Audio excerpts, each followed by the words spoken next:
Hello chers élèves, nous commençons un nouveau chapitre, le chapitre sur les fonctions affines. Alors les fonctions affines ce sont des fonctions comme leur nom l'indique, et c'est des fonctions un peu particulières puisqu'elles s'écrivent d'une manière particulière. Alors vous avez ici la définition, on donne les nombres a et b, on appelle fonction affine f la fonction qui à tout nombre x fait correspondre le nombre ax plus b. Donc c'est une fonction qui s'écrit f de x égale ax plus b. Vous voyez, ça ressemble un petit peu aux fonctions linéaires, sauf que on rajoute ce petit plus b. Alors là, je vous donne un exemple. H est la fonction définie par h de x est égal à moins 7x plus 2. Alors, on va calculer l'image et l'antécédent par cette fonction. On sait déjà comment calculer tout ça.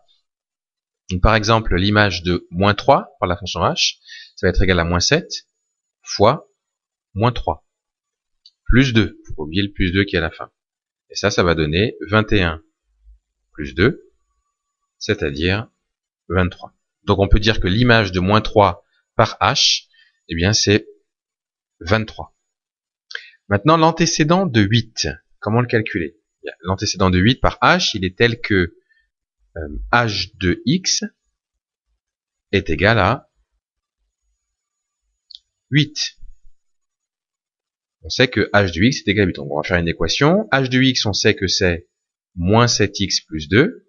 Donc l'équation que je peux faire, c'est la suivante. Je peux écrire que c'est moins 7x plus 2 qui doit être égal à 8. Et bon là, on sait résoudre cette équation. Moins 7x, c'est égal à 8 moins 2, c'est-à-dire 6. Et donc du coup, x, eh ben, on divise par moins 7 de chaque côté. Et x, c'est égal à 6 divisé par, ou sur moins 7, c'est la fraction x égale moins 7 sur 6. Donc du coup, l'antécédent de 8 par h, ça va être le nombre moins 6 sur 7, ou 6 sur moins 7. Alors deux petites remarques.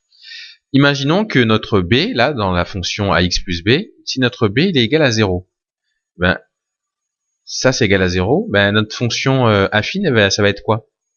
Eh ben ça va être une fonction linéaire, puisqu'on se rappelle que la fonction linéaire, elle s'écrit f de x égale ax, a fois x. Et puis si a est égal à 0, autrement dit le ax ici, si a égale 0, le ax ça fera 0, donc tout ce qui va nous rester c'est b, donc f de x égale b. Et bien quand on l'écrit comme ça, f de x égale b, et bien cette fonction là, on dit que c'est une fonction constante. Et vous allez voir que graphiquement, elle est assez facile à faire, puisqu'en fait, ce sera une droite qui sera parallèle à l'axe des abscisses. Donc voilà une petite introduction sur les fonctions affines.